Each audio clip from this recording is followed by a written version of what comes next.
Yes, NR Nehledě Records, Kyjov.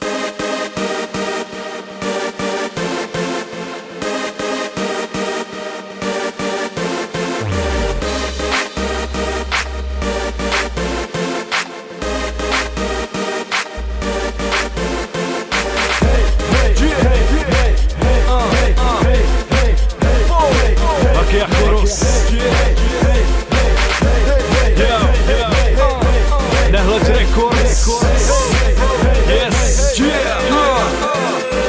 Moje tvář nikdy nebyla tak známá. Byl jsem obyčejný člověk stejně jako ty. Potom přišel mega skok do neznáma a zahodil jsem všechny svoje starosti. Šel jsem za přímým cílem vstříc mojí mysli, nejasně okouzlen instrem a texty. Cítil se hezky při každé slovce, při každém řádku napsaném z mého srdce. Abych poznal ten pocit být rád, poznat sílu majku a tu touhu chtít psát. Pořád nové skladby, k tomu natáčet klipy, splnit sen klukovi, co chtěl poznat rapy. Jsem měl slušné věty a tu touhu měl taky. Postupem času mu začali říkat laky. Vnitro duše měl plamen, co hořel a viděl to světlo, co otáhlo vpřed. Aby dělal, co ho baví a nenechal se odradit těmi, co kritizovali jeho rap. Nedělá to 10 let, ale talent v něm je. Tak podpoři ho sen, dej mu kousek naděje. On ti ukáže, že na to má, že je to jeho poslání. A ty budeš kulit oči, jak je obsáhlý. V každém jeho textu najdeš něco ze sebe. Fokuje slza a radost hřeje u srdce.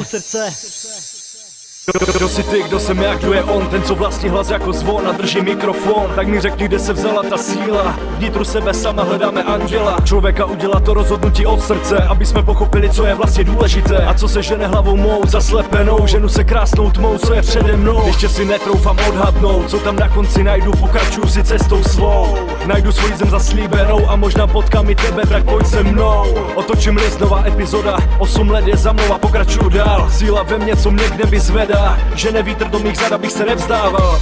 Noc je krásná, plná snů, tak si pojďme je splnit. Každá kapka do ohně má stejnou cenu, jako ta, kterou chceš uronit. Ale zlato je najít směr, ale zlato je touha to pustit ven. A kdo to chápe, ten se má fajn, protože už dávno pochopil, že už to v sobě má.